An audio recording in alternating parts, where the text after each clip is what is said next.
Radio Élevage. Bonjour Paco. Bonjour Rodolphe. Enchanté.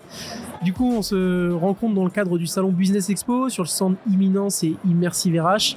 Et l'idée, c'est de connaître un peu ton histoire. Toi, Paco, est-ce que tu peux te présenter ? Moi, j'ai à peu près 30 ans dans les ortillonnages. J'ai commencé tout en bas de l'échelle. J'ai tapé des piquets, j'ai fait des berges à l'association de sauvegarde. Et puis, de fil en aiguille, je me retrouve aujourd'hui à gérer une société qui fait de l'écotourisme, de l'accueil pédagogique et puis de la production maraîchère. Officiellement, je suis maraîcher. Donc, cette activité, elle dépend aussi de la saison, j'imagine. Est-ce que tu peux nous en dire plus ? Alors, toutes les activités qu'on mène, nous, dans notre modèle économique, on a 3 piliers. On a l'accueil de scolaires, le tourisme et puis la production maraîchère. Et en fait, c'est 3 saisonnalités différentes. L'accueil pédagogique, en gros, ça va être avril, mai, juin. Le tourisme, juillet, août, septembre. Et puis la production maraîchère, elle occupe tout le reste de l'année. Par rapport à ça, justement, il y a un sujet, c'est d'adapter aussi les ressources humaines à cette activité saisonnière. Comment tu fais, toi, pour... Alors, nous, au départ, j'avais fait comme tout le monde, j'avais cherché des gens qui étaient spécialisés dans un domaine et qui pouvaient combler les manques dans le temps. Mais on avait du mal à fidéliser nos compétences parce que on les faisait travailler sur 2 ou 3 mois, puis c'est des gens qu'on perdait, sur lesquels on passait du temps à les former et on les perdait à la fin de saison parce qu'évidemment tout le monde cherche à avoir quelque chose d'un petit peu plus dense sur l'année. Et aujourd'hui, on a changé notre fusil d'épaule. On essaie de trouver au maximum, et on s'est rendu compte que ça plaisait même à nous recruter.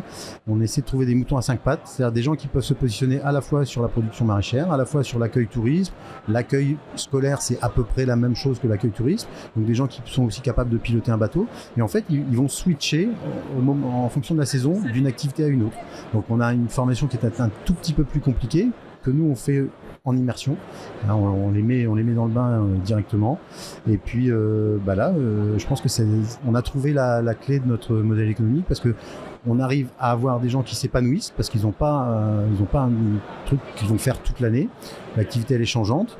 Et puis je me rends compte que les gens aiment bien apprendre. Même s'ils ne sont pas du tout du domaine, ça fabrique une sorte d'émulation de leur donner une corde supplémentaire à leur arc. D'accord. Donc vraiment, pour pallier à ces difficultés liées à ton activité, c'est vraiment passé par une phase d'intégration et de formation qui est assez dense, mais qui est très importante, voire même capitale pour ton activité en fait. Et nous, on fonctionne sous forme de tutorat, en gros. C'est-à-dire qu'ils sont dans un premier temps en observation pure, dans un second temps en action, mais en action tutorée.